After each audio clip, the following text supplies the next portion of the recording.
Há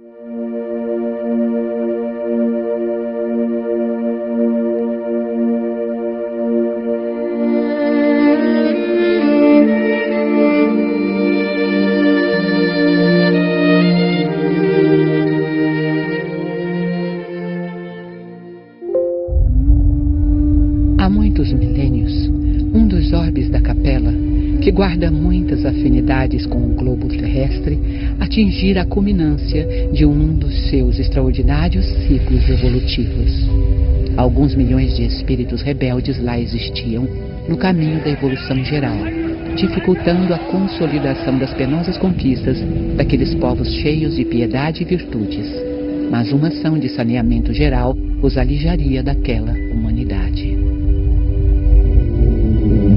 As grandes comunidades espirituais, diretoras do cosmos, deliberam então localizar aquelas entidades que se tornaram pertinazes no crime aqui na Terra longínqua, onde aprenderiam a realizar, na dor e nos trabalhos penosos do seu ambiente, as grandes conquistas do coração e impulsionando simultaneamente o progresso dos seus irmãos inferiores.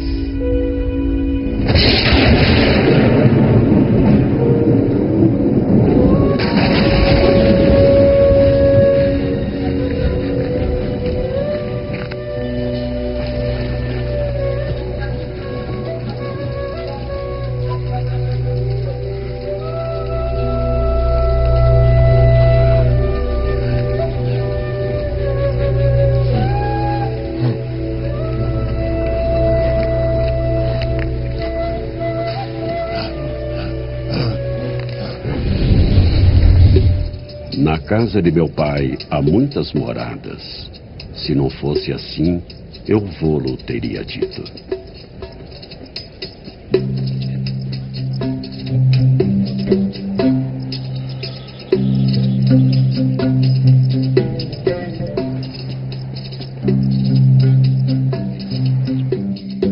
Vós sois deste mundo. Eu não sou deste mundo. Muitos espíritos superiores vieram da capela para o planeta Terra. O fato de ser evoluído, você sabe que quando a gente reencarna, muita coisa se apaga. Eles saíram de lá e vieram para cá. Vários povos, dos quais um deles os egípcios, outro povo os hebreus, outros os arianos, e se encarnaram aqui em vários lugares do planeta. Então, os egípcios nos legaram realmente muitas informações importantes com relação à imortalidade da alma, porque, na verdade, as pirâmides são grandes símbolos da certeza de algo do outro lado. E foi na alta classe egípcia que o profeta Moisés foi educado. E deu a Moisés no monte Sinai as 2 tábuas do testemunho, tábuas de pedra, escritas pelo dedo de Deus. Não matarás.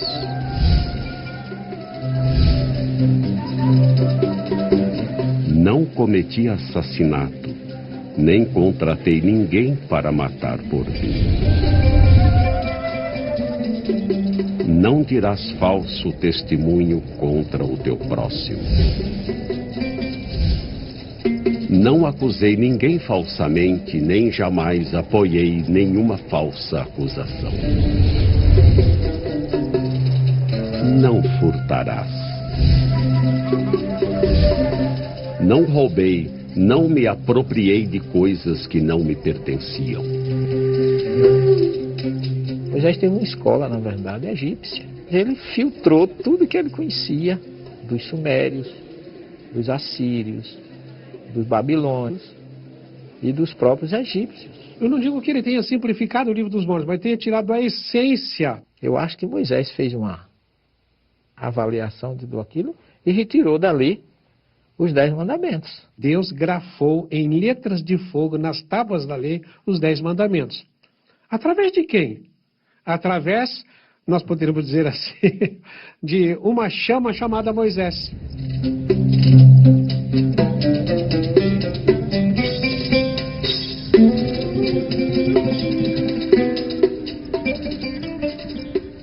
Todos os fenômenos que aconteceram em torno de Moisés foram fenômenos espirituais, que ele, na verdade, foi o grande canal para o monoteísmo, para a implantação do monoteísmo no mundo. Então ele ouvia e escrevia.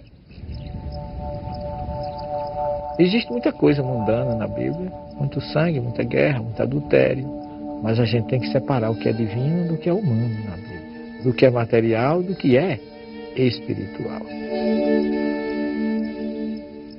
A Bíblia não contém erros. Nós erramos ao interpretá-la. Nós nos equivocamos ao interpretá-la. Por isso que é preciso saber quando foi escrito, por quem foi escrito, para quem foi escrito e qual a situação política e social que envolvia o fato que a Bíblia está narrando. Imagine Deus me pedir para eu sacrificar o meu filho. Não sacrifique bodes nem nada, nem carneiro, vai sacrificar o seu filho.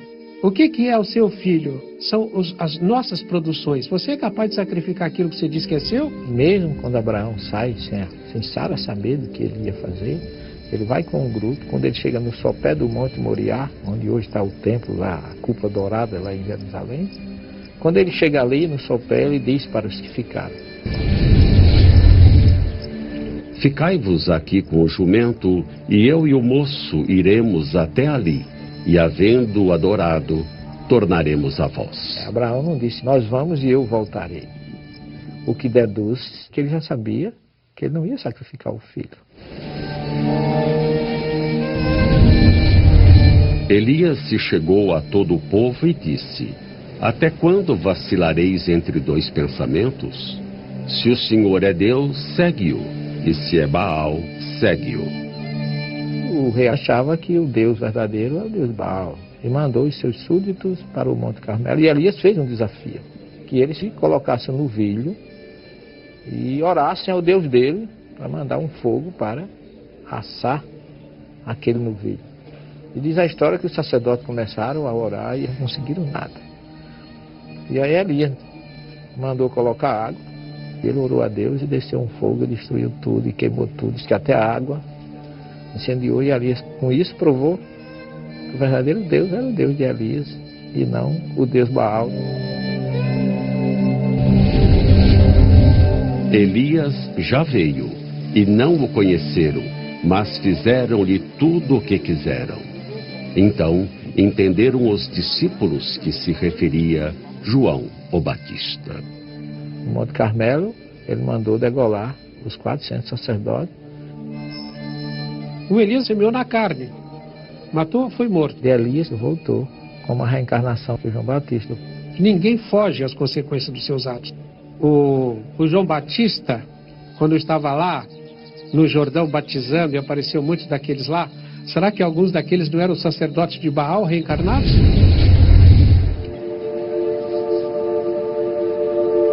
E surgirão muitos falsos profetas e enganarão a muitos. O Vaticano.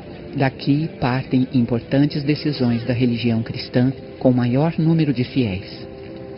A Igreja Católica dos dias de hoje estende ações de evangelização, de promoção social e assistencial em todas as partes do mundo. Mas o catolicismo já teve seus anos de escuridão. Anos em que atuou na modificação da história cristã, visando atender a interesses mundanos.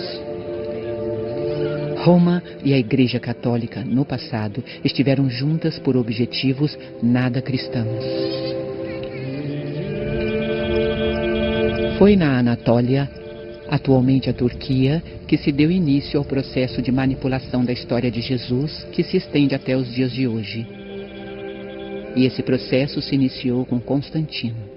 Por ironia, o primeiro imperador romano que abriu os braços para o cristianismo. Até Constantino, o cristianismo foi cristianismo. Depois de Constantino, aquele cristianismo do primeiro, segundo, terceiro século não chegou até nós. E Constantino viu que havia uma corrente grande de seguidores de Jesus, que ele não poderia vencer, mas que ele se aliando e como imperador romano, e conseguia ser com isso, politicamente, a figura mais importante.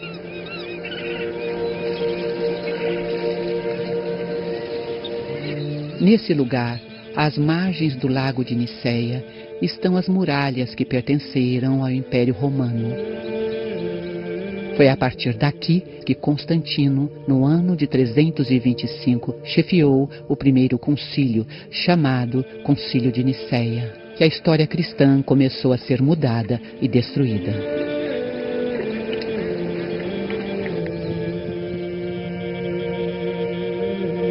Atanásio foi um padre, ele era uma figura muito importante, mas ao mesmo tempo Atanásio ele legislava por cartas.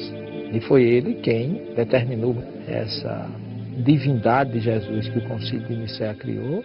Foi uma coisa puramente induzida e imposta por Constantino e todo aquele grupo contra o movimento do arianismo, uma corrente que defendia que Jesus não era Deus. Ele dizia que Jesus era maior do que os homens e menor do que Deus. O que está compatível de acordo com o que falava toda a comunidade primitiva de Jerusalém, a comunidade discipular dirigida por Tiago, irmão de Jesus, e isso tem raízes e base no Evangelho.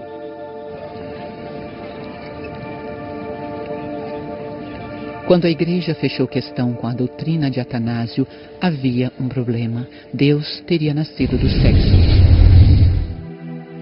Eis que uma mulher jovem conceberá e dará à luz um filho e chamará o seu nome Emanuel. A virgindade física é até o momento que a mulher não conhece homem. No momento que ela conheceu, ela deixou de ser. Mas a pureza espiritual, ela existe antes, durante ou depois da mulher ser ou não ser virgem. Porque cá entre nós, se a gente analisar, existem muitas mulheres que são virgens, no entanto a pureza espiritual é mínima. Porque brotará um rebento do tronco de Jessé, e das suas raízes um renovo frutificará. Jesus, para ser o Messias, tinha que ser descendente de Davi. Porque o Messias tinha que ser primogênito. Veja que o Evangelho de Mateus começa dizendo: Abraão gerou Isaac, Isaac gerou a Jacó, Jacó gerou a Judá e seus irmãos, Judá usou Faré, Faré a Manassés, etc, etc, etc. E vai, quando chega lá em Jacó, gerou a José. Aí vem o malabarismo para a questão da virgindade de Maria. Jacó gerou a José, esposo de Maria, da qual nasceu Jesus. Tirou José da jogada. Já o Evangelho dos Ebionitas, em hebraico, do original, diz assim: Jacó gerou a José, o pai de Jesus, chamado Messias. Maria não aparece. Porque se Jesus não for filho de José, ele não é o Messias. Olha a situação aí, como é que fica. Perante a visão judaica. Então a igreja, com seus concílios, agora voltamos à questão anterior, tentou manipular isso de tal forma que criou a virgindade antes, durante e depois, como se isso fosse importante fisicamente, para que Maria fosse a mãe de Jesus, como se o sexo fosse uma coisa impura. O sexo não é puro nem impuro. Puro e impuro é o que você faz do uso dele.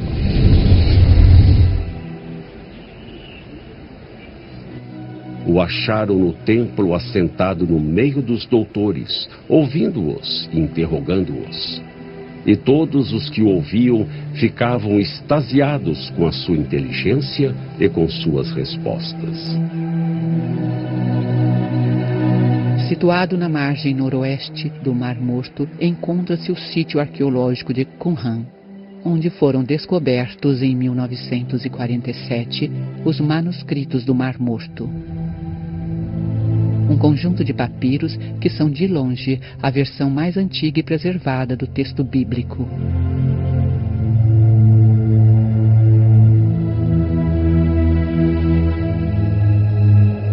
Aqui viviam, entre o século II a.C. e o primeiro século da era cristã, os essênios, uma seita judaica que havia se afastado dos grandes centros da época de Jesus.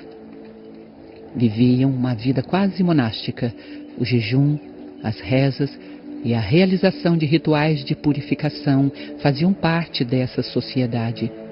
Eles observavam rigorosamente os mandamentos de Moisés e obedeciam a uma estrita regra de disciplina codificada em manuscritos que regulavam todos os detalhes da vida diária.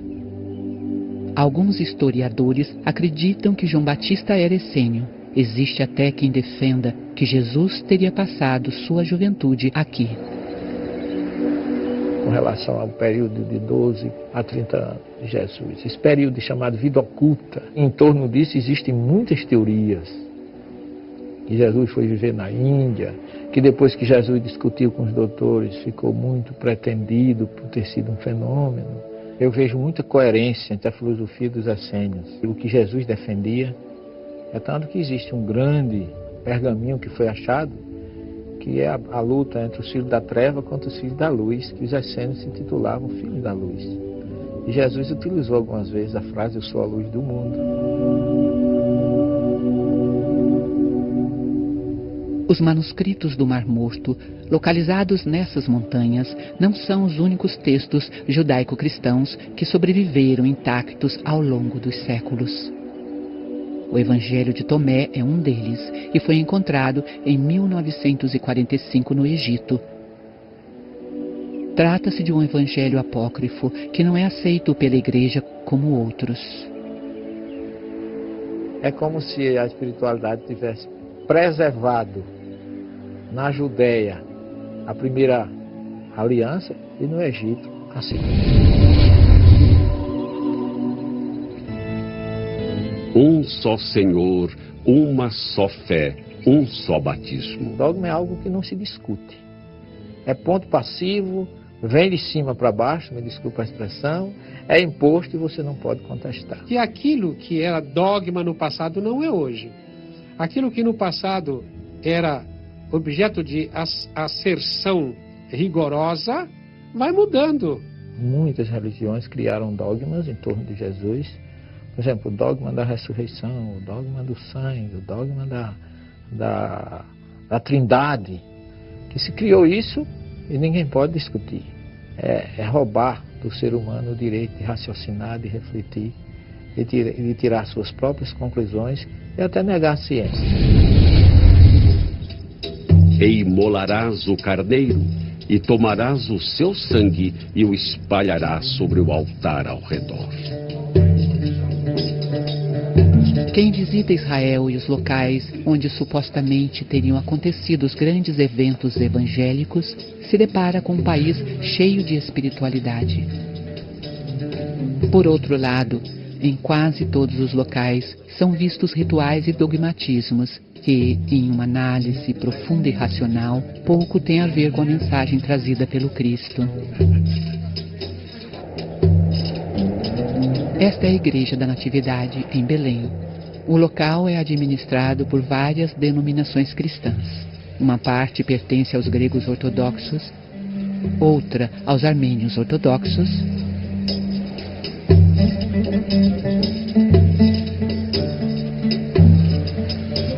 e outra aos católicos apostólicos romanos. Abaixo da igreja está o local onde acreditam que teria nascido Jesus, a manjedoura. É um ambiente cheio de ritualismo. Na parte que pertence aos gregos ortodoxos, os católicos apostólicos romanos não podem rezar missa e vice-versa. Detalhe, um local fica a menos de 2 metros de distância do outro.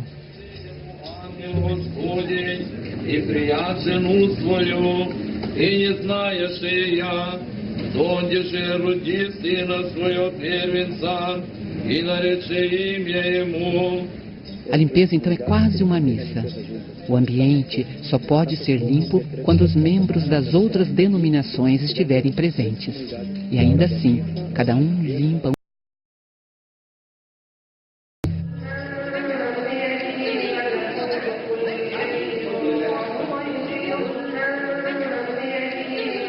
Mas, em questão de ritualismo, nenhum espaço supera a Igreja do Santo Sepulcro. Os principais proprietários do local são os ortodoxos gregos, os ortodoxos armênios e os católicos romanos. Mas ali se encontram os ortodoxos cóptas, os etíopes, os sírios, enfim. Cada um dos cantos e labirintos do ambiente pertencem a um grupo. Horários e lugares de celebração para cada comunidade são rigorosamente regulados nos espaços comuns, e a convivência nem sempre é pacífica. Nisto todos reconhecerão que sois meus discípulos, se vos amardes uns aos outros. Em novembro de 2008, gregos ortodoxos e armênios ortodoxos deram um verdadeiro espetáculo de artes marciais no local, a ponto da polícia israelense ter que intervir.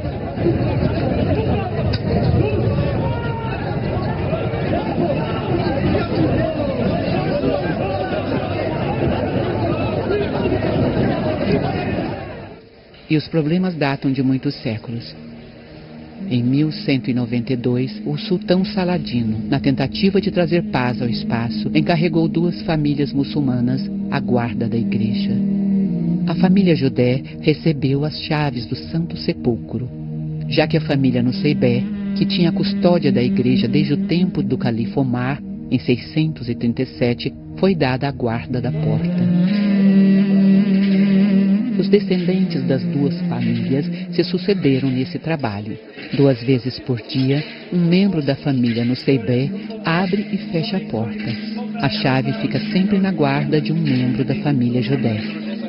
Alguns cristãos permanecem no interior da igreja, ficam trancados durante toda a noite, sem qualquer possibilidade de acesso ao exterior, até que na manhã seguinte as 2 famílias muçulmanas abram a igreja. Isso tudo para impedir que um grupo cristão invada o espaço que pertence a outro.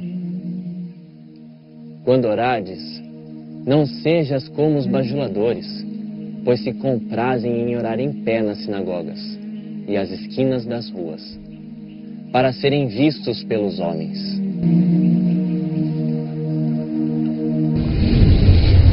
Tomaram por senhores seus rabinos e seus monges, em vez de Deus, assim como fizeram com o Messias, filho de Maria, quando não lhes foi ordenado adorar senão a um só Deus.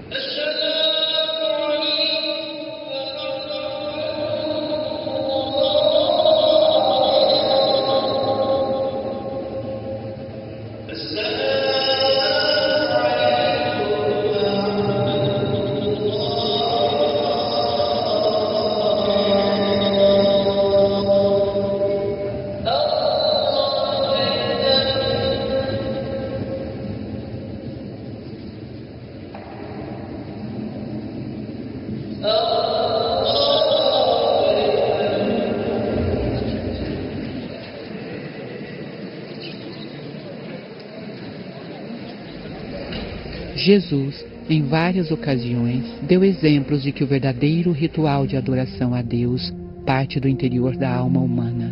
Mas se por um lado ele era avesso aos ritualismos, por que teria aceitado o batismo? Quando Jesus aceita o batismo, não é que ele tenha sido batizado, é tanto que João disse que ele não precisava ser batizado.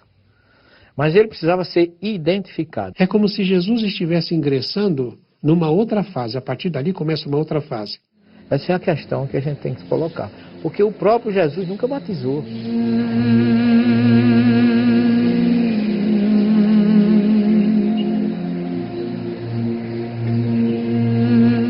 Se, em alguns casos, pode-se dizer que o batismo é separatista, pois batizados em uma religião não podem, por exemplo, se casar com os de outra religião, é no Rio Jordão, local onde Jesus teria sido batizado, que temos uma demonstração de como a separação ainda reina naquela região.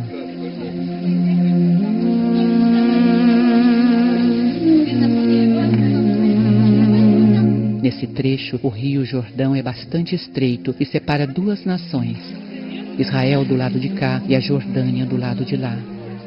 Durante as filmagens desse documentário, as relações entre Jordânia e o Estado judeu estavam tranquilas. Mas em Israel e na Palestina, assim como na Jordânia, Egito, Síria e Líbano, países que fazem divisas entre si, as guerras se contabilizam há milênios.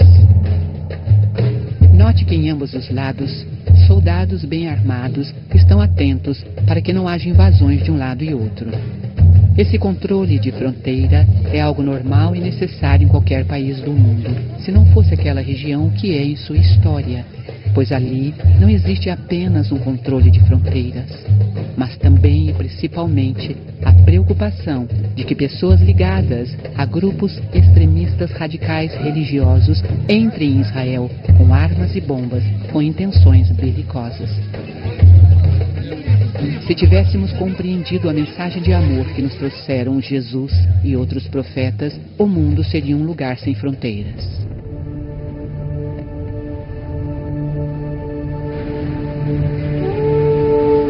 Em Jericó, região sob a administração palestina, encontramos o Monte da Provação. Lugar que coincide com os relatos evangélicos que citam a quarentena que Jesus teria passado ali, sendo provado por Satanás. No monte, você tem uma visão fantástica de tudo que pode existir no planeta Terra. Porque você avista a cidade de Jericó, você avista o oásis, você avista o deserto, as montanhas e o Mar Morto. Então você tem um panorama de tudo que existe no planeta. Resumidamente, está ali. Então o que é que acontece? Jesus, olhando aquela paisagem, com o poder que ele tinha, e sendo ele quem era, se ele quisesse, ele seria possuidor de todos os reinos do mundo, que estava simbolizado na visão que ele estava tendo. Jesus não foi tentado, ele foi provado. Ele passou por uma provação. Não através de uma figura criada pelo homem, chamada de Satanás. Porque Satã, em hebraico, significa opositor. Não é um ser.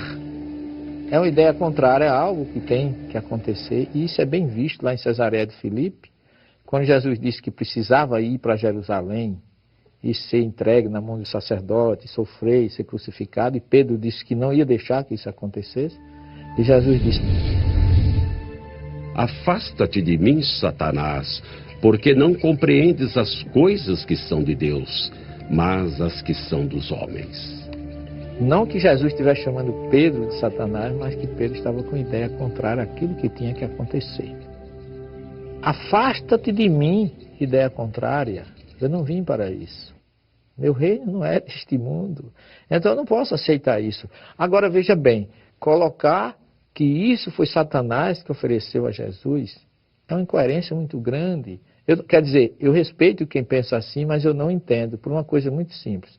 Se Satanás existisse, ele seria a pessoa menos qualificada para se aproximar de Jesus. Onde tem luz não pode ter trevas. E muito menos oferecer alguma coisa a Jesus que ele não tinha. Porque se Jesus era o Filho de Deus, então por herança ele tinha direito a todos os reinos do mundo. Então não precisa Satanás lhe oferecer absolutamente nada. Então Jesus começa a pensar aquilo ali, refletir sobre o que ele poderia optar de aceitar ou não aceitar.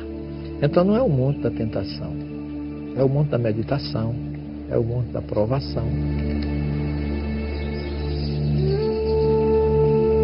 A origem de Satanás é uma figura folclórica dos persas. Satanás representa o deus do mal. Os persas trouxeram o zoroastrismo. E o zoroastrismo é uma religião que é baseada no dualismo, o Deus do bem e o Deus do mal. Em tudo que se faz na vida, há uma opção.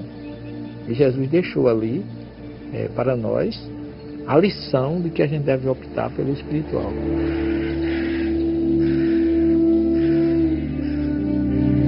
Após o episódio do deserto de Jericó, Jesus foi até o mar da Galileia, onde começou a formar seu corpo de discípulos. Os primeiros foram Simão, mais tarde chamado de Pedro, e André. E andando junto do mar da Galileia, viu Simão e André, seu irmão, que lançavam a rede ao mar, pois eram pescadores. Outros 2 pescadores foram recrutados por Jesus, os irmãos Tiago e João. E passando dali um pouco mais adiante, viu Tiago, filho de Zebedeu, e João, seu irmão, que estavam no barco consertando as redes. E logo os chamou. A seguir, identificou Filipe, Bartolomeu e Tomé. Na sequência, foi a vez de Levi, conhecido como Mateus, um coletor de impostos. E depois disto, saiu e viu um publicano, chamado Levi, assentado na recebedoria, e disse-lhe: segue-me. Foram ainda incorporados ao grupo Tiago, filho de Alfeu, Judas Tadeu e Simão o Zelote, conhecido como político ou revolucionário que lutava contra os romanos. E, finalmente, aquele que teria um dos mais importantes papéis na implantação da Boa Nova de Jesus, Judas Iscariotes. Por que ele não foi para a Judéia, ele foi para a Galileia? Por que é que ele começa numa região da antiga Palestina, pobre, discriminada, com gente pobre, discriminada e doente? Sem cultura nenhuma, analfabeta a maioria, por uma coisa muito simples. Do ponto de vista material, se você for ensinar alguma coisa a mudar conceito de quem já tem conceito, é difícil. Você vem e segue-me. Pedro e os outros largam as redes e seguem Jesus. Estavam esperando. Preparou um a um para a missão. Isso eu acho que foi a grande importância. E como líder, ele não mandou ninguém fazer nada. Ele ia na frente, fazendo, ensinando. 4 eram pescadores de peixes. Depois de serem chamados por Jesus, todos se transformaram em pescadores. Vinde após mim, eu vos farei pescadores de homens.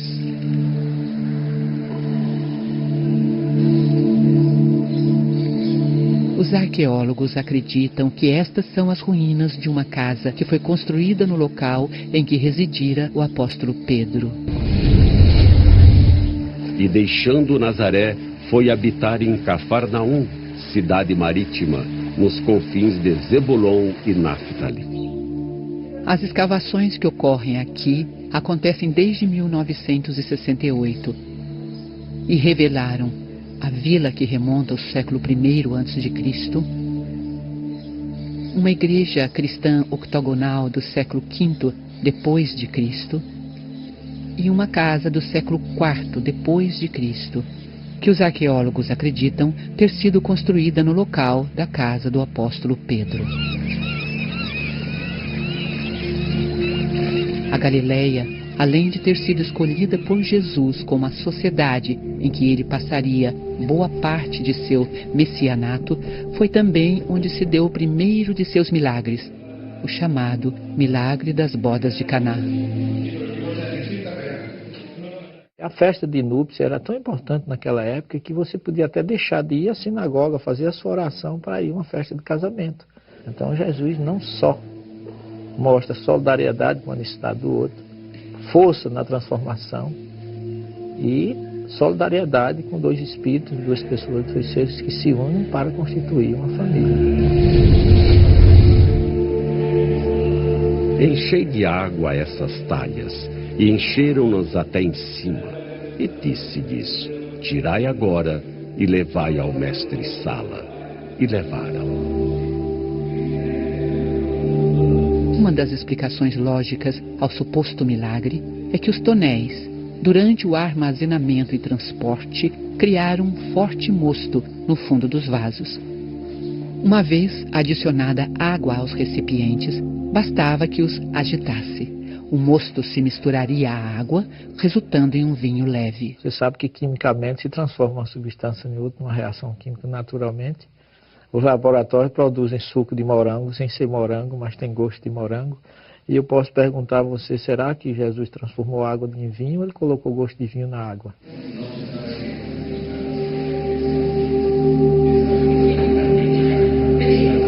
Assim como em boa parte dos locais em que se acreditam que os grandes eventos evangélicos aconteceram, aqui também fora construída uma igreja. E em seu interior, moedas de várias nacionalidades são atiradas ali por peregrinos do mundo inteiro. Uma curiosa transação monetária, onde homens e mulheres compram favores dos anjos e santos, e por que não dizer, do próprio Jesus. São vários os lugares ditos sagrados onde existe o câmbio divino. O ser humano, ele se aproveita de tudo para fazer essa mercantilização. O budismo foi criado para o templo, para atender os sacerdotes e os levitas, sobretudo os levitas que não receberam terra na implantação das 12 tribos de Israel.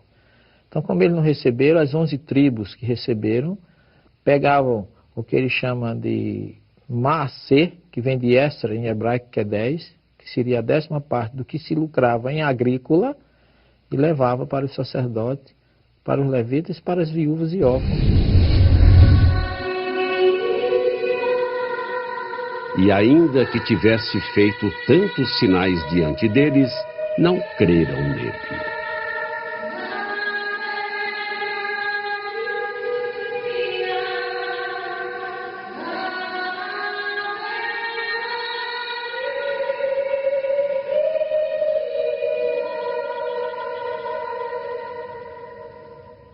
Ao lado da igreja de Santa Ana, cuja extraordinária acústica acabamos de ouvir, existia o tanque de Betesda, local onde Jesus protagonizara um importante feito. Havia aqui um reservatório de água, lugar de peregrinação para doentes que se reuniam ao seu redor, aguardando que as águas consideradas milagrosas se agitassem.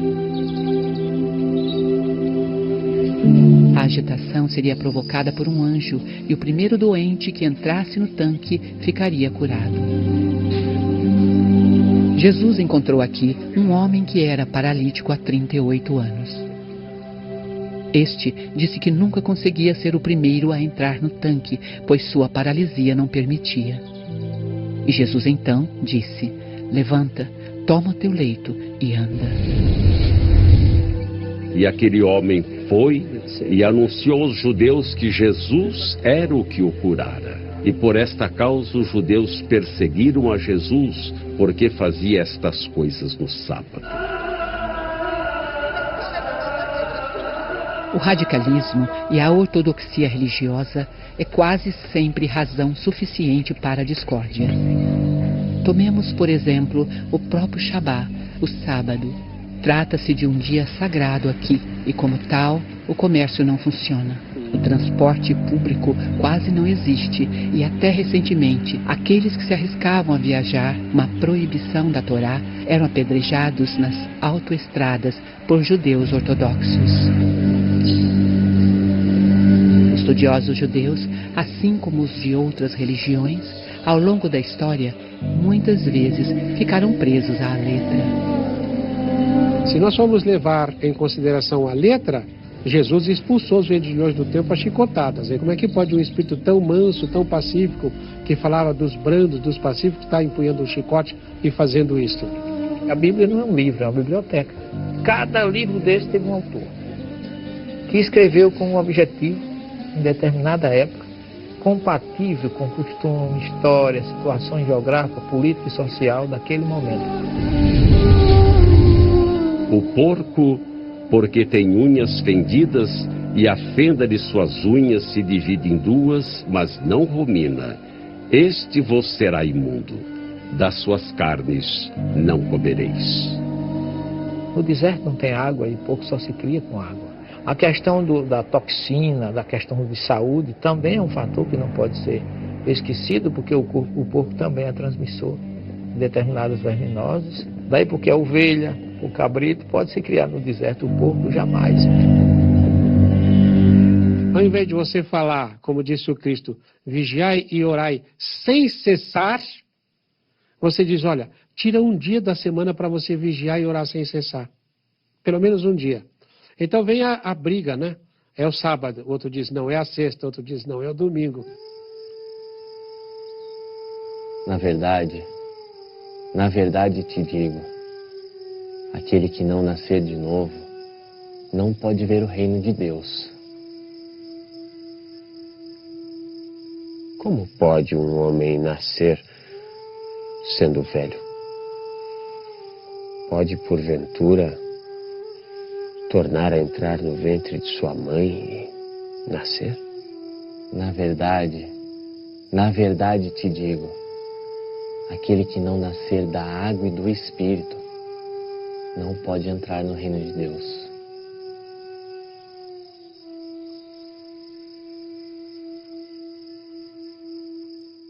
Esse diálogo de Jesus com Nicodemos, que fala bem explicitamente da reencarnação, só que não fala a palavra reencarnação, mas nascer de novo. Então Jesus, com muita propriedade, fala para ele de algo que ele conhecia, que era a reencarnação. O vento sopra e você não sabe de onde vem nem para onde vai. Assim é o Espírito. Por que você não sabe de onde ele vem? Porque ele já existia antes de vir. E você não sabe para onde vai, porque ele vai continuar existindo depois de passar por essa encarnação. E se ele veio uma vez e passou, por que ele não pode voltar uma segunda vez? Tudo na natureza se repete. Há o ciclo das águas, depois vem a primavera, verão, outono, inverno, e tudo se renova. Tudo na natureza, o sol vai e vem todos os dias. Veja só, se não há reencarnação, quando é que o espírito é criado? Na hora do nascimento.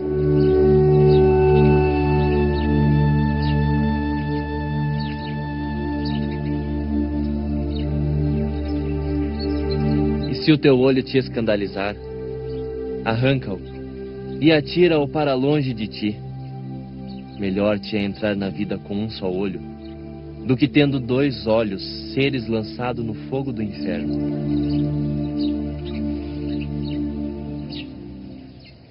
Ele está falando para vivo ou para morto? Ele está falando para pessoas vivas aqui. Então você entrar na vida cego qual? Se não tiver reencarnação, na vida espiritual cego, só pode se entrar cego noutra vida. Se Deus é justo, por que é que ele vai dar fortuna a um e pobreza a outro, beleza a um, feiura a outro, saúde a um, doenças a outro? Então Deus seria injusto, e a única forma de explicar a misericórdia divina é através da reencarnação. A maior parte dos líderes cristãos, embora descrentes das vidas sucessivas, mantiveram um curioso apreço por obras de outrora. São vários os monumentos em locais católicos que ainda guardam identidade visual com o paganismo. Um deles é esse, que se encontra na Praça do Povo, em Roma. No 1º século a.C., o imperador César Augusto manda trazer do Egito para cá o obelisco que, à época, já tinha mais de 1.300 anos, construído a mando do faraó Ramsés II. No ano de 1589 d.C., o Papa Sisto V manda que se coloque no centro da praça o obelisco pagão, ao lado da igreja de Santa Maria do Povo. A igreja teria sido construída no local onde Nero se suicidou e foi sepultado. No mesmo espaço, o passado egípcio se une ao Império Romano e ao catolicismo. No Panteão, um dos símbolos do paganismo, construído em 125 anos depois de Cristo, hoje abriga a igreja de Santa Maria de Todos os Santos. Hoje você é um rei que pode ter sido um súdito de um Egito no passado, ou de uma Babilônia. Então, você tem um apreço e de repente você olha e você vê uma estátua do passado, aquilo acorda em você alguma coisa. Aí me lembra o obelisco na Praça do Vaticano. Você sabe se não era o Papa Sisto, não era um faraó reencarnado por ali, que estava querendo trazer da sua ex-pátria, inconscientemente. Se não virdes sinais e milagres, não crereis. Seria Jesus um ser dotado de algum poder sobrenatural? Ou seus feitos milagrosos são mais uma criação a respeito do Cristo? Um dos chamados milagres mais extraordinários de Jesus teria acontecido neste local. E alguém veio e disse que Lázaro estava morto. Lázaro, o nosso amigo, dorme, mas vou despertá-lo do sono. Doenças catalépticas poderiam simular a morte de alguém e essa pessoa que parecia estar morta não estava. Como muitos nos anos 60, 50, até alguns atores muito famosos, como foi aquele Sérgio Cardoso, né? Que foi enterrado e depois foi descoberto que ele estava vivo, foi enterrado vivo. Então, o que Jesus fez foi chegar lá e mandar despertar, porque a catalepsia simula realmente a morte aparente. E Jesus chegou lá, inoculou energia com a sua força e Lázaro voltou a viver.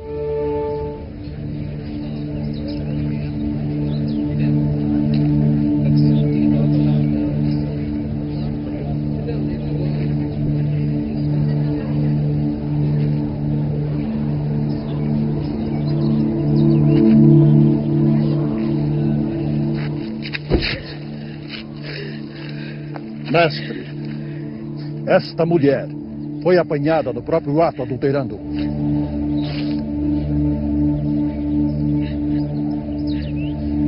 Na lei, Moisés nos mandou que as tais sejam apedrejadas. Pois tu, o que dizes?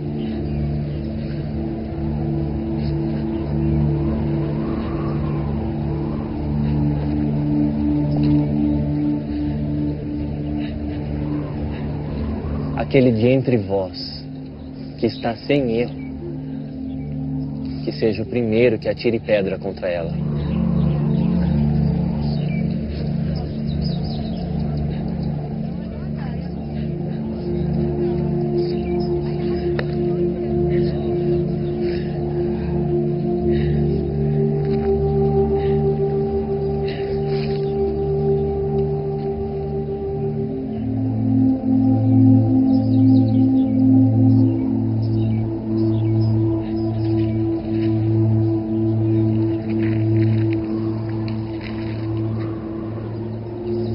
Mulher, onde estão aqueles teus acusadores?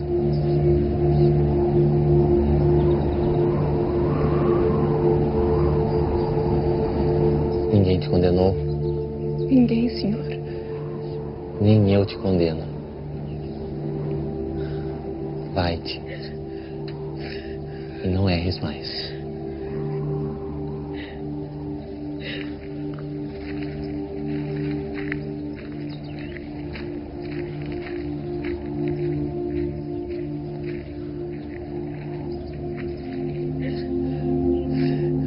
Vai e não peques mais para que não te aconteça coisa pior.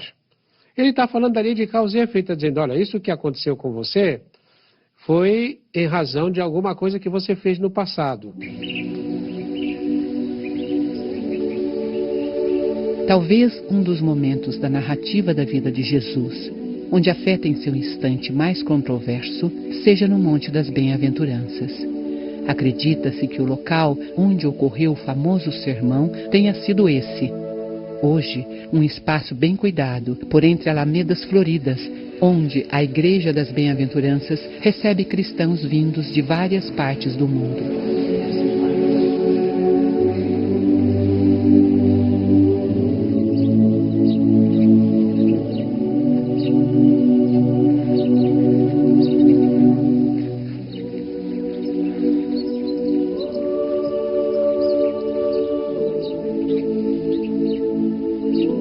Avante, enfrente os humilhados de espírito, porque deles é o reino dos céus.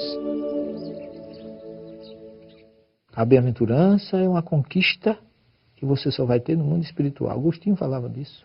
Você não é essa carapaça que está envergando, não é esse corpo físico, não é o detentor do título de doutor, ou seja lá o que for, não é nem o detentor de uma identidade sexual essa ou aquela. Você é um ser eterno e está na matéria para se sobrepor à matéria. Jesus chega, tem assistindo, esperando por ele, enlutados, órfãos, viúvas, famílias que tinham os pais escravizados pela injustiça romana. Não desistam os puros de coração, porque eles verão a Deus.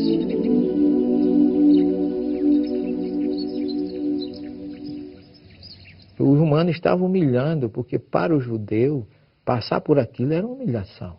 Mas Jesus quer dizer para ele, se existe um reino romano que humilha, existe um reino espiritual libertador. Os puros de coração serão capazes de olhar e falar, nossa, porque será que a pessoa passou por esta prova? No que será que ela está se purificando? Coitado daquele que fez esse ato tão danoso para o outro. Então você tem que transformar todos aqueles que Jesus fala de bem-aventurado em avante, em marcha. Vão em frente. Não desistam vocês que são bem humilhados. Vocês que sofrem perseguição. Em marcha, os mansos, que eles herdarão a terra. Esse discurso de Jesus não é um discurso de reação, é um discurso de ação, mas ação positiva. Jesus não ensinava ninguém a reagir. Ele ensinava as pessoas a agir. Não desista. Os que promovem a vida receberão a vida. Em compensação, os que promovem a morte receberão a morte. Ele podia dizer: se armem, reajam, matem os romanos que matam vocês. Não, promova a vida. Porque quem promove a morte, recebe a morte. Onde estão os romanos hoje? Não desistam os que têm fome e sede de justiça, porque eles serão saciados. Então você vai entender por que você gerou as causas nesta vida, por que você está sofrendo coisas que você não gerou nessa vida, por que você nasceu assim, nasceu assado. Uma coisa é você dizer para alguém que está sofrendo que ele é bem-aventurado porque sofre, ou então que ele persevere, que ele confie no amanhã, na misericórdia divina, porque sim, ele vencerá todas as dificuldades e a bem-aventurança virá. O Sermão da Montanha é o discurso mais lindo que existe no planeta, né? Que brilhe a vossa luz. Senhor, ensina-nos a orar, assim como também João ensinou aos seus discípulos. Pai nosso, que és dos céus.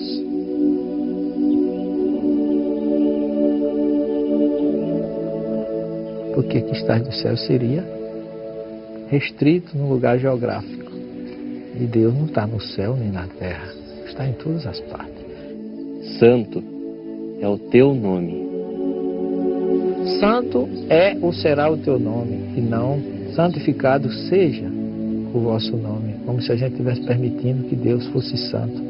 Ele já é com a nossa permissão ou sem a nossa permissão. Venha o teu reino. Venha o teu reino indistintamente para os animais, para os vegetais, para a natureza como um todo e não só para nós. Tua vontade se fará, na terra, como também nos céus. Permite que Deus faça a vontade dele, é uma incoerência. Tua vontade se fará e não seja feita. É humildade diante do poder de Deus. Tua vontade se fará na terra como também nos céus.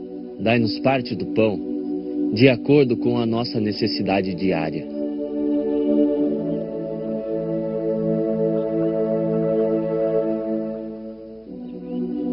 E não o pão nosso de todos os dias me dá hoje, não. Porque Jesus não podia pedir a comida do mês todo para um dia só, quando ele ensinou que a gente não deve se preocupar com o dia de amanhã no mesmo sermão, porque cada dia tem o seu quinô. Perdoa os nossos erros.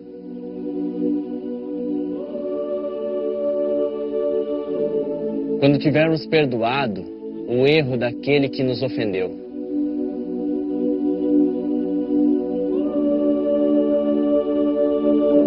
O meu perdão está condicionado que eu já tenha dado. Eu não posso pedir perdão se eu não perdoo ninguém. Quando você vê pessoas que dizem: faz 20 anos que isso aconteceu e quando eu me lembro ainda sinto um mal-estar, a vontade de se vingar ou de desejar. Quando você perdoa alguém, você tira um problema da sua mente. Você passa a ser feliz. Não nos deixeis entregues à provação, pois assim nos resgatas do mal. E não nos deixes entregues à provação. Então, por isso que ele diz, porque assim nos resgatas do mal, se a gente tiver em sintonia com Deus no momento da dificuldade. Então, essa oração ensinada no Monte das Oliveiras, que está lá em aproximadamente 106 placas hoje, 106 idiomas, é uma das orações mais belas que Jesus ensinou ali, na chamada Igreja do Pai Nosso.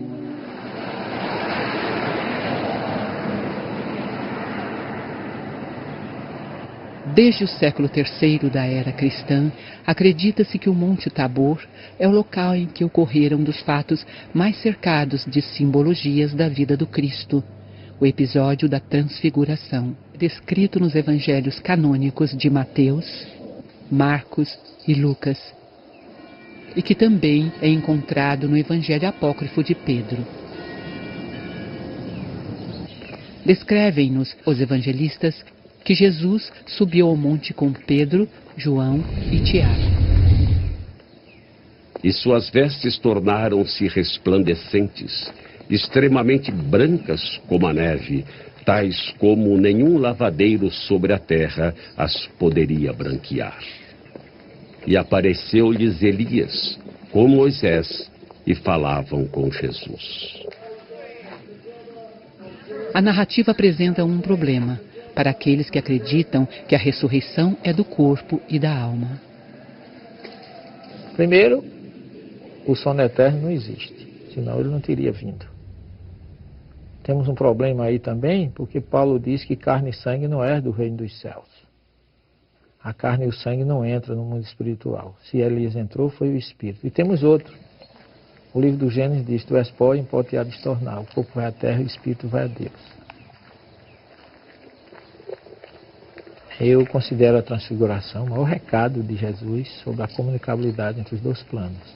É outra coisa que Moisés, se tinha proibido, veio revogar. Que na verdade ele não proibiu, ele regulamentou, o que é diferente. Elias virá primeiro e todas as coisas restaurará.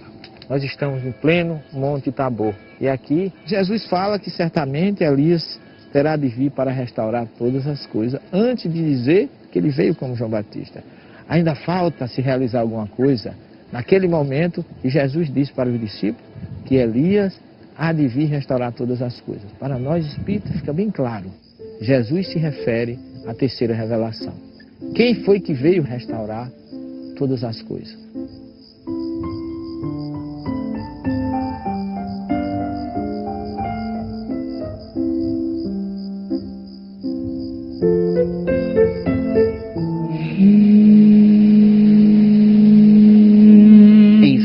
Estima-se que 77% da população seja formada por judeus.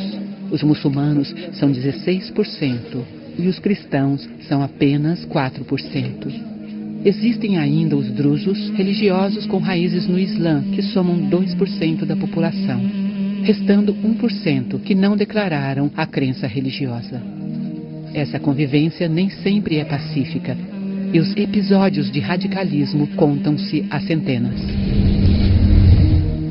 Quem derramar o sangue do homem, pelo homem terá o seu sangue derramado, porque Deus fez o homem conforme a sua imagem.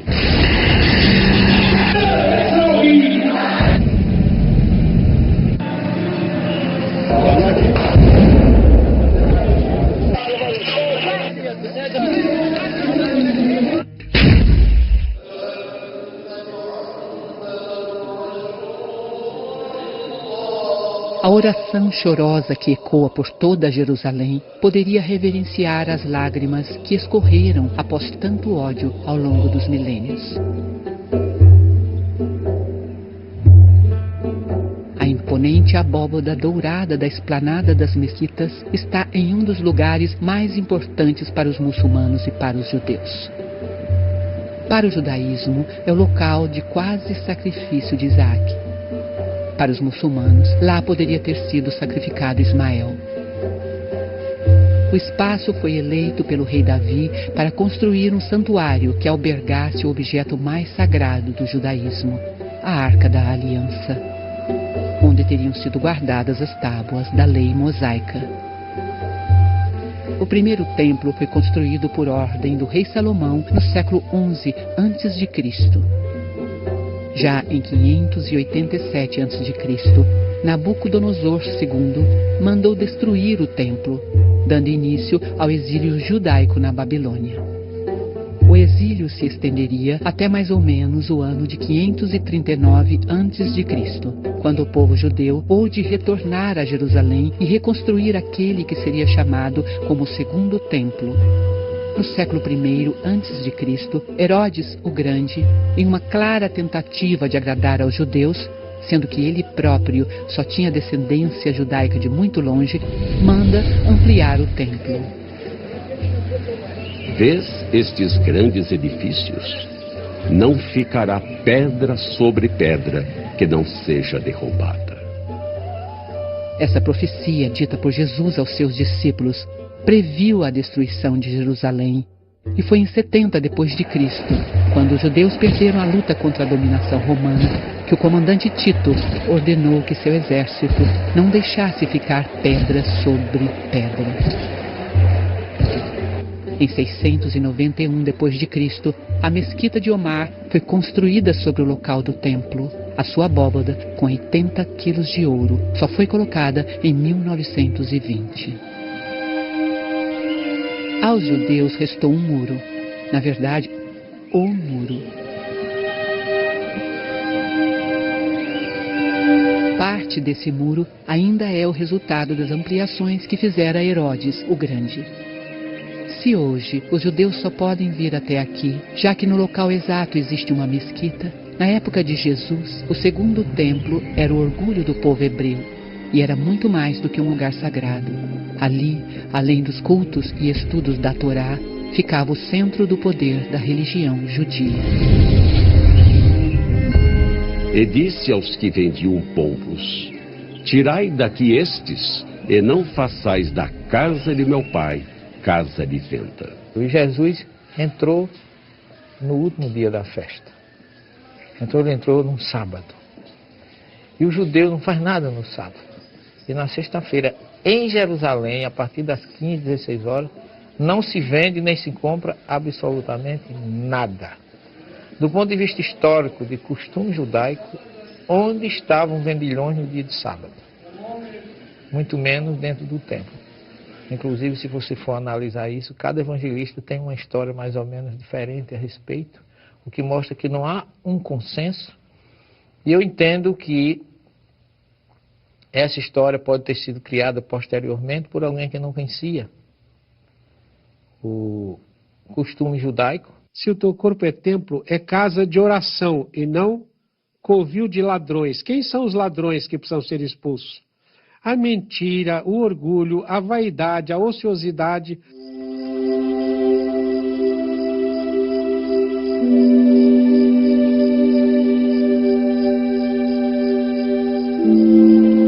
Esse é o local em que acredita-se que teria acontecido a última ceia, descrita pelos 4 evangelistas canônicos.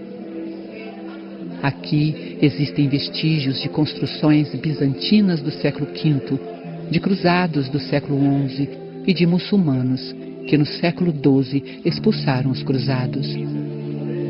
Atualmente esse lugar pertence ao Ministério das Religiões de Israel.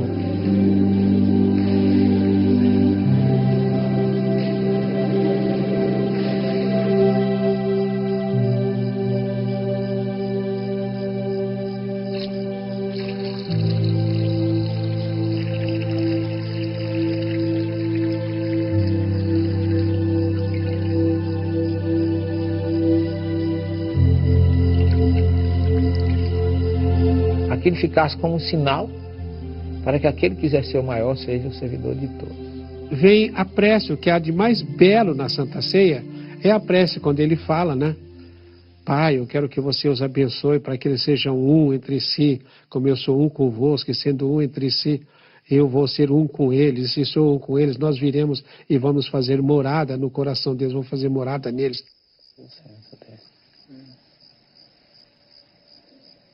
Na verdade vos digo,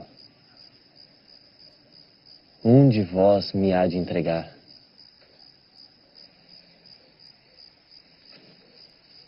Senhor, quem é? É aquele a quem eu der o bocado molhado.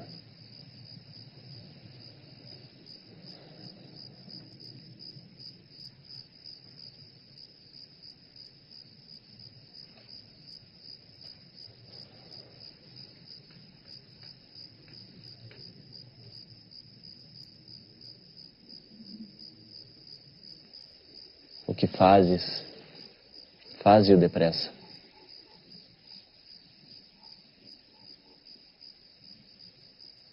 Judas não traiu Jesus. Ele trairia Jesus se não tivesse feito o que fez. Essa visão do judeu ainda hoje é que o Messias seria um guerreiro e que libertaria o povo de Israel em qualquer situação de opressão. E Roma oprimia. Então ele via naquele momento que ele entregando Jesus, as pessoas iriam se revoltar e havia uma grande revolução e Israel se libertaria. Mas aí o que acontece? O Cristo mostra para ele que o reino não é deste mundo. Quando ele vai perante Pilatos, ele tinha que fazer, tinha que ser ele, foi escolhido por Jesus para isso. Porque nós nos esquecemos que o projeto era de Jesus e não de Judas. E se aquilo não acontecesse, não teria acontecido a identificação de Jesus como o Messias. Foi por ele ter feito o que fez que nós recebemos todo o ensinamento do Cristo.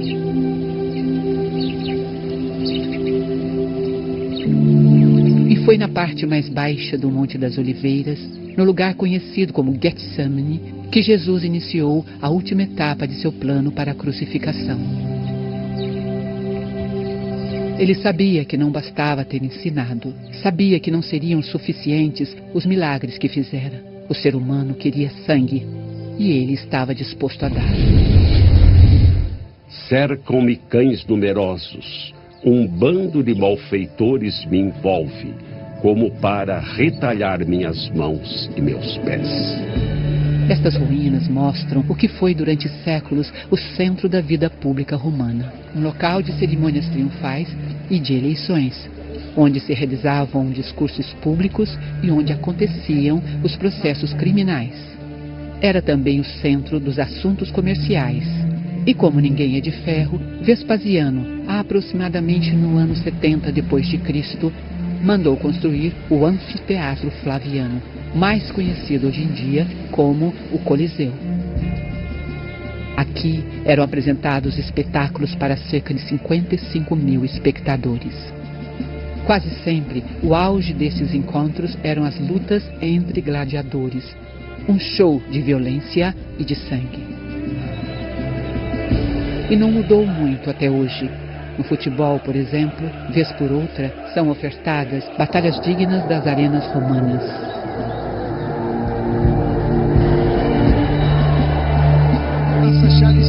A violência ainda teve sequência. E o que dizer do maior espetáculo de lutas da atualidade?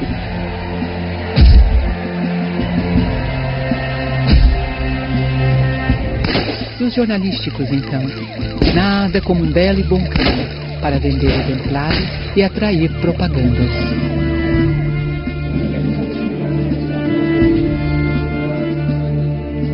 Na época de Cristo, não poderia ser diferente. E nesse espetáculo, ao que tudo indica, foi o próprio Jesus que apontou o polegar para baixo em uma grande ação de marketing.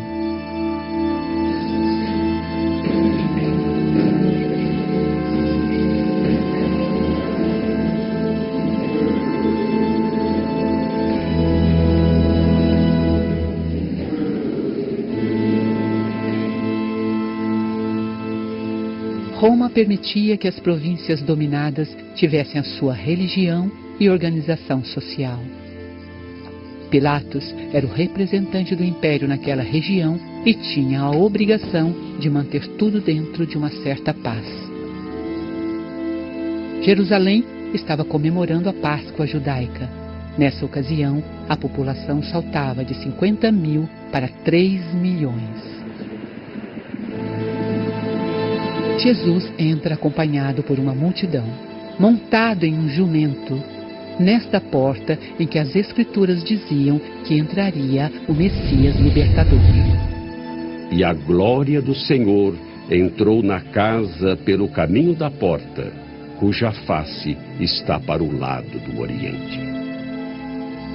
Mas Jesus, ele representava mais uma oposição ao romano do que mesmo aos judeus. No século XII, para impedir a entrada do Messias anunciado, Saladino mandou que se fechasse o portão. E anos mais tarde, muçulmanos fizeram do lado de fora um cemitério, pois as Escrituras proíbem que um sacerdote judeu ande em cima do terreno onde esteja enterrado um morto. Porém, Jesus, o Messias predito nas Escrituras, já havia entrado. E quando o fez, deixou Pilatos em uma complicada situação. E este lavou suas mãos para evitar uma agitação popular.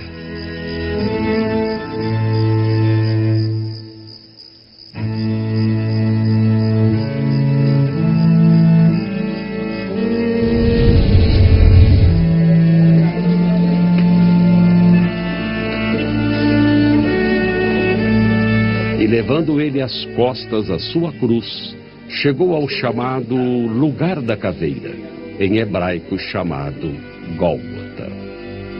Nessas paradas, né, quando caía, ele está dizendo assim para a gente: olha, você também pode cair algumas vezes, mas levanta, tá? Porque cada qual levará sua própria carga.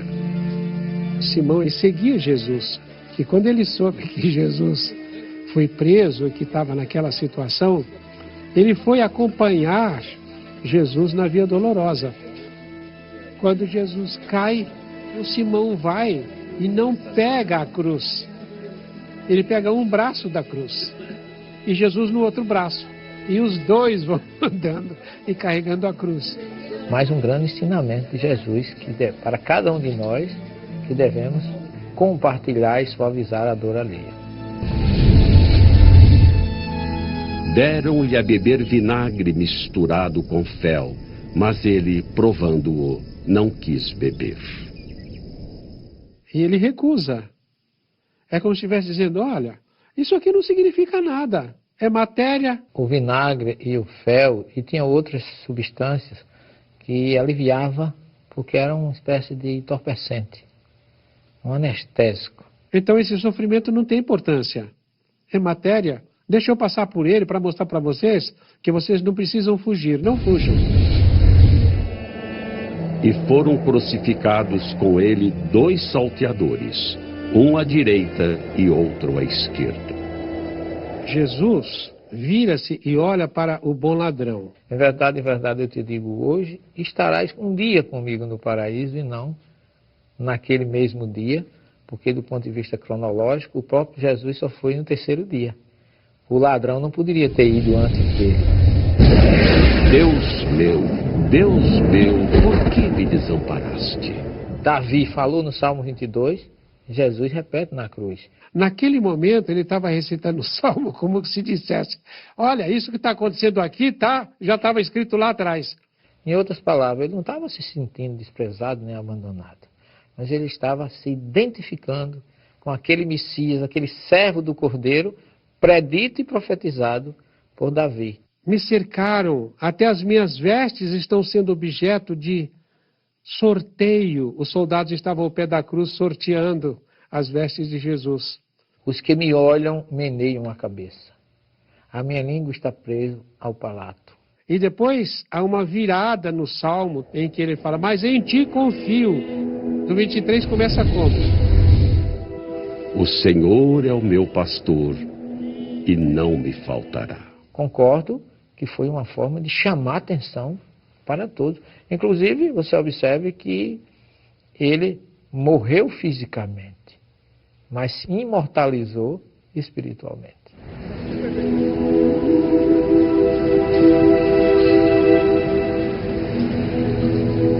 A maior parte dos cristãos acredita que a Igreja do Santo Sepulcro é o local onde Jesus foi sepultado.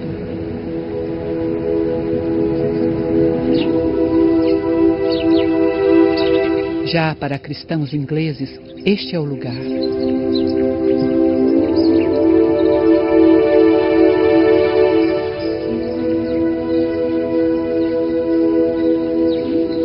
Mas a verdade é que pouco importa se foi aqui ou na Igreja do Santo Sepulcro. O que é unânime é que o corpo sumiu. Vamos ao terreno das possibilidades. Possibilidade 1. Jesus ressuscitou. Perguntaram a Paulo, como é que ocorre a ressurreição dos mortos? Qual é o corpo que volta? Por que a pergunta qual é o corpo que volta? Porque todos conheciam a reencarnação. E como a gente tem mais de um corpo, múltiplas existências, qual é o que vai vir na ressurreição? E Paulo dá uma resposta muito interessante. Há corpos celestes e corpos terrestres, mas um é a glória dos celestes e outro a dos terrestres. O que é visto de Jesus é o corpo espiritual, como explicou Paulo, e para nós espírito é o perispírito, que é visto na ressurreição. Isso não diminui de forma nenhuma o valor de Jesus, a mensagem de Jesus, a informação de Jesus. O que a gente não pode acreditar é no irracional, as reações químicas não se revertem. Possibilidade 2. Conforme descrito na narrativa evangélica, os judeus procuraram Pilatos solicitando autorização de enviarem guardas para fazer a segurança do túmulo. Defendiam que os apóstolos poderiam sumir com o corpo, transformando Jesus em um enviado ressuscitado. José de Arimateia, que era parente de Jesus, parente muito próximo. Tinha importância que ele era, pertenceu ao Sinédrio, ele conseguiu de Pilatos, pela questão política, uma autorização para ele retirar o corpo de Jesus da tumba. Quando eles vão lá e encontram o túmulo vazio, é porque o José já tinha tirado o corpo. O que foi feito do corpo de Jesus fora do espírito é ter voltado à terra e ter sido degradado.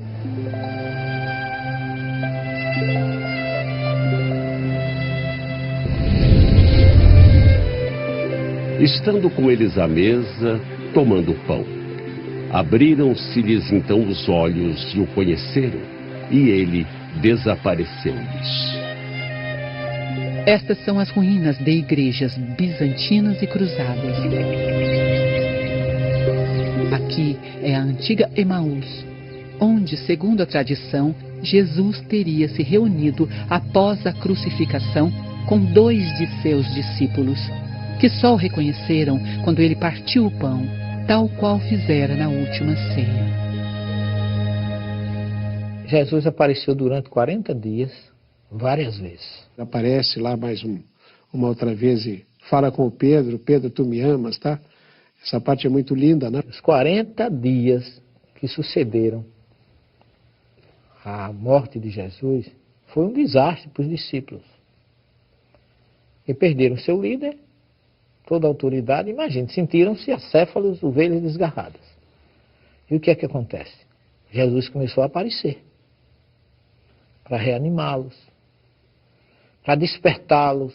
Vai para 2 na estrada de Emaús, vai a Madalena e sai dizendo: eu não morri. Por que ele fala 3 vezes: Pedro, tu me amas?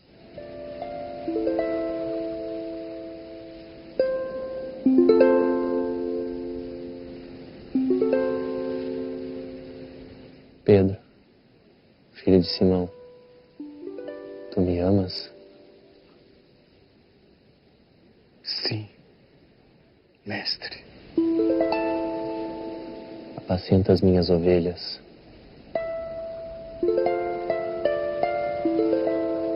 Tu me amas, Pedro?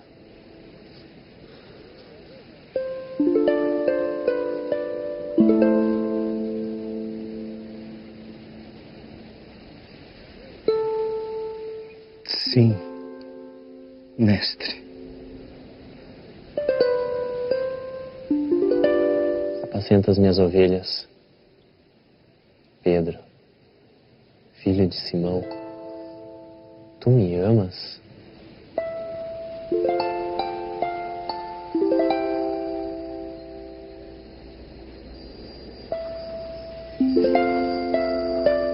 Sim, mestre.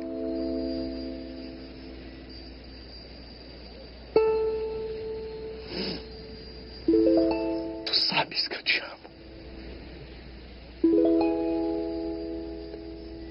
Apacenta as minhas ovelhas, Pedro. Sim, mestre. Pedro tinha negado 3 vezes.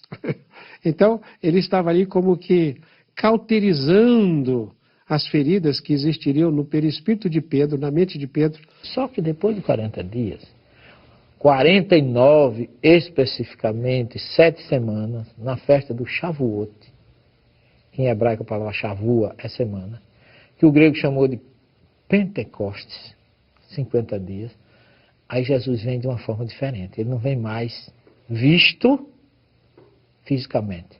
Fisicamente eu digo em perispírito, não era corpo físico. Ele vem como centelha espiritual e abriu o canal espiritual de todos aqueles que estavam ali. Mas quem desceu ali foi a própria energia de Jesus. Para o quê? Agora não mais ele se apresentar. Agora ele precisava do testemunho daqueles que o conheceram. E é tanto que depois do Pentecostes, os discípulos se muniram de tanta força interior, que dali Pedro já saiu para pregar no templo, expondo a própria vida. E aí fundou-se a primeira comunidade sucessora de Jesus em Jerusalém. E a partir dali, quem era discípulo transformou-se agora em apóstolo.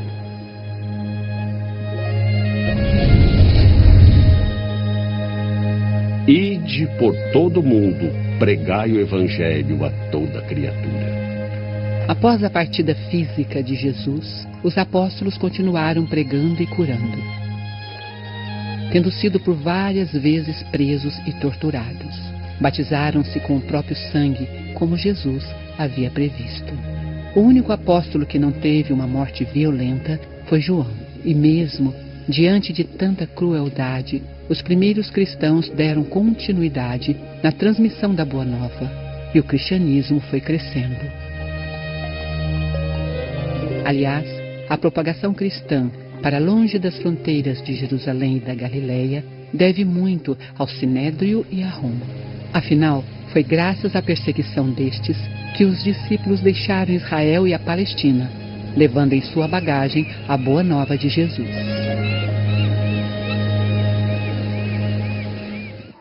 Um dos países que recebeu estes primeiros cristãos foi a Anatólia, a Turquia dos dias de hoje.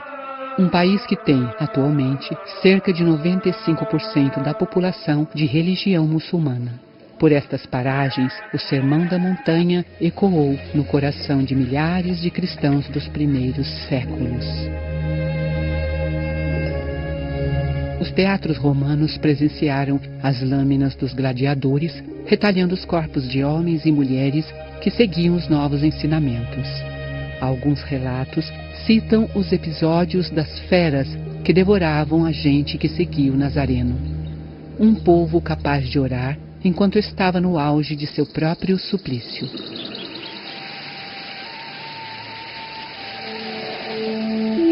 O ápice da rejeição contra os cristãos se dá em 64 d.C., quando o atormentado imperador Nero ateia fogo em Roma e atribui o incêndio aos seguidores de Jesus. Que a sua descendência seria peregrina em terra alheia e a sujeitariam à escravidão e a maltratariam por 400 anos.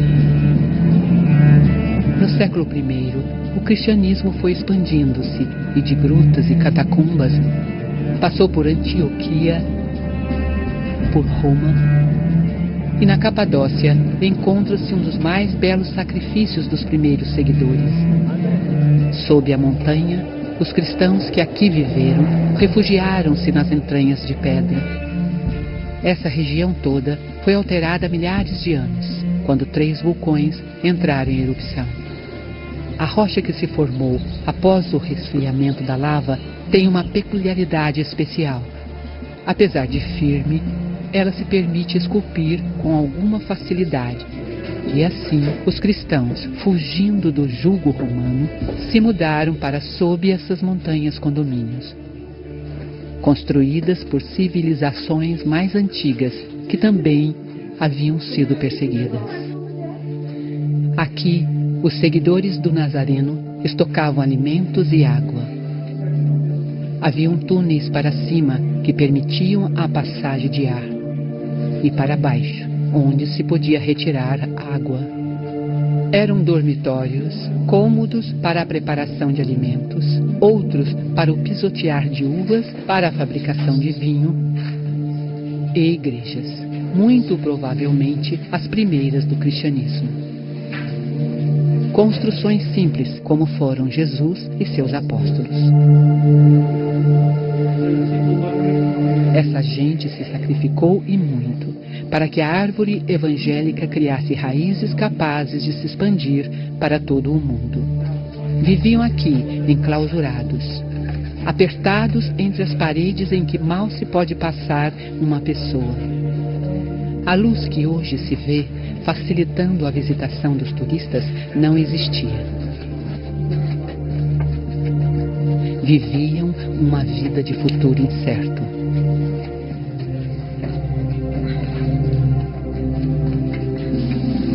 Mesmo assim, eles não desistiram de sua fé. E, embora vivendo sob a escuridão das catacumbas, acenderam com seus corações uma luz que jamais se apagou. Uma luz de simplicidade e humildade aprendida diretamente dos primeiros discípulos, na sua maioria simples pescadores.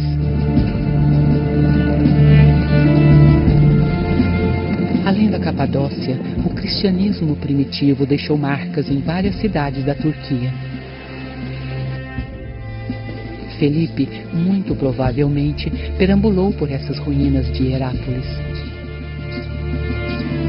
Pedro também evangelizou em terras turcas. E em Éfeso, Paulo pregava nas ágoras, centros comerciais onde se reuniam os habitantes para a compra de especiarias e objetos em ouro da deusa Ártemis.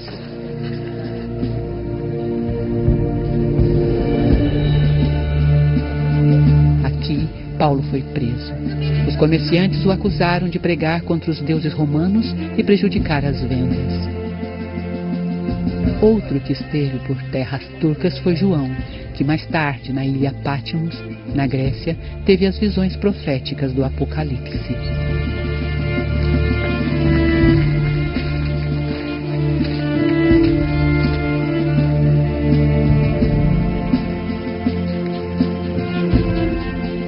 A história do Apocalipse foi trazida por causa de um momento em que Roma cada vez mais oprimia, destruía qualquer um seguidor de Jesus. É uma obra em que Jesus veio num momento difícil de perseguição dos romanos para soerguer e confortar aqueles que estavam passando pela martirização, pela perseguição. Além de ter sido uma obra psicografada.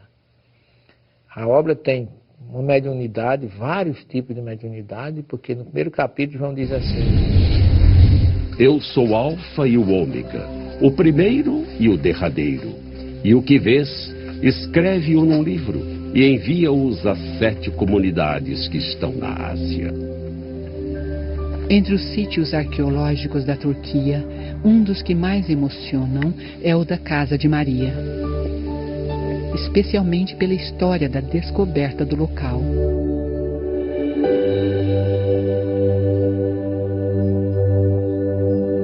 No início do século XIX, Ana Catarina Emmerich, uma freira católica alemã, enferma e febril, teve uma visão de onde seria o lugar em que vivera após a crucificação, Maria, a mãe de Jesus.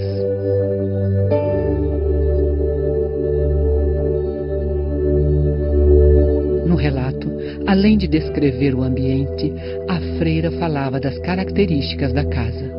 Suas visões foram escritas e publicadas pelo romancista alemão Clemens Brentano. No final do século XIX, o padre francês Julien Goyet, tendo em mãos a publicação, foi em busca do local e achou as ruínas em que hoje muitos acreditam ter sido a Casa de Maria.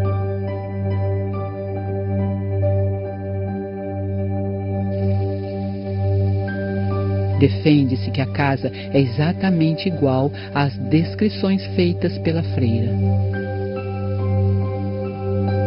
O que se encontra abaixo da linha vermelha são os resquícios originais da construção, desenterrados pela equipe que localizou os escombros. Já a parte de cima é uma restauração. Cristãos e muçulmanos reverenciam esse local como sendo aquele em que vivera seus últimos anos Maria, mãe de Jesus. A Igreja Católica Romana acredita que Maria permaneceu em Jerusalém. Porém, os livros de Atos e o Apocalipse deixam claro que João veio para a Turquia após a crucificação de Jesus. E o Evangelho de João cita ainda que o apóstolo foi eleito por Jesus como filho de Maria. Disse a sua mãe: Mulher, eis aí o teu filho. Depois disse ao discípulo: Eis aí tua mãe. E desde aquela hora o discípulo a recebeu em sua casa. O que mais impressiona naquela que poderia ter sido um dia a casa da genitora de Cristo é a singeleza e a simplicidade do local. Singeleza que foi uma constante na vida de Jesus. Um homem que escolhera viver na humilde Galileia, mas que, por outro lado, às vezes, apresentava uma comunicação de difícil compreensão até para os doutores da Judéia. Aquele Consolador, o Espírito da Verdade, que o Pai enviará em meu nome, esse vos ensinará todas as coisas e vos fará lembrar de tudo quanto vos tenho dito. Mensagens que passaram a ser explicadas a partir do século XIX, quando um educador francês, pedagogo respeitado pela corte e intelectualidade europeia, resolveu estudar os encontros das mesas girantes. Hippolyte Léon Denisard Rivaio foi informado que um fenômeno curioso estava se demonstrando na alta classe francesa. Pessoas se reuniam e faziam perguntas às mesas, e estas respondiam, elevando-se ao ar de forma extraordinária e batendo ao chão. Uma batida para um sim e 2 batidas para um não.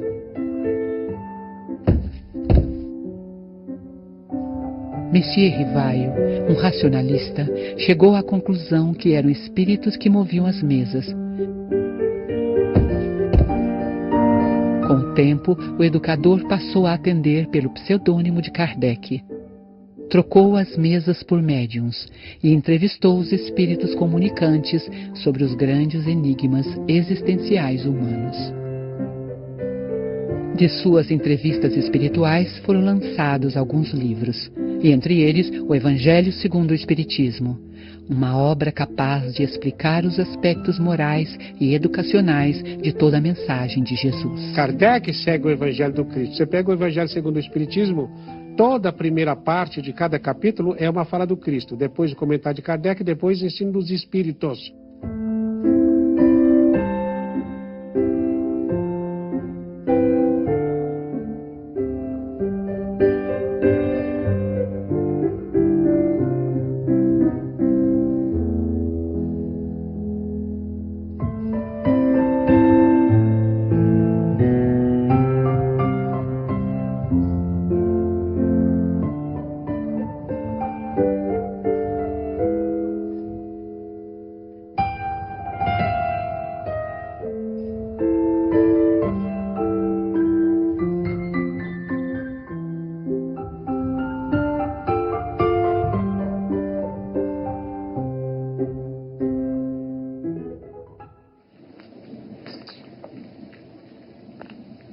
Entre ti não se achará quem consulte a um espírito adivinhador, nem mágico, nem quem consulte os mortos.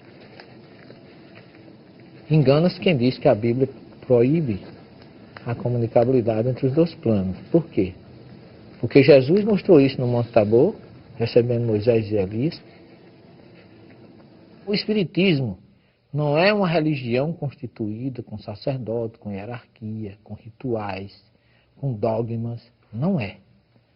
Mas a sua parte moral pode unir todas as crenças do mundo. Meu espírito derramarei sobre toda a carne, e os vossos filhos e as vossas filhas profetizarão. Os vossos jovens terão visões. Nenhum livro do Novo Testamento é tão mediúnico quanto o livro de Atos dos Apóstolos. Apenas nós não paramos e muitas vezes nem estudamos a história dos fenômenos que envolveu tudo aquilo, cura, visões. Paulo foi despertado por Jesus através de visão e ouvindo vozes, mostrando que ele era um grande médium.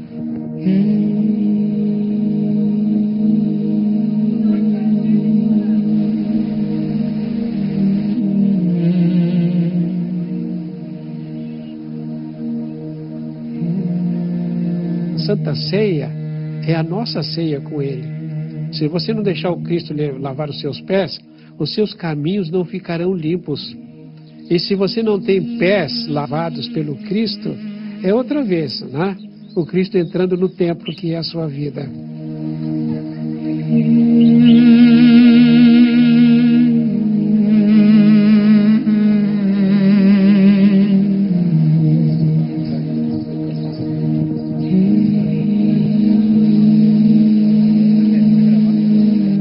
Eu sei que as religiões são diferentes, Mas todas as religiões buscam um ser superior.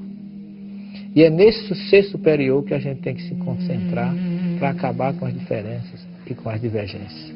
Então, acho que está no momento de que todos nós, independente de religião, darmos as mãos e ouvir o clamor de Jesus, dizendo a todos nós: Shalom, paz.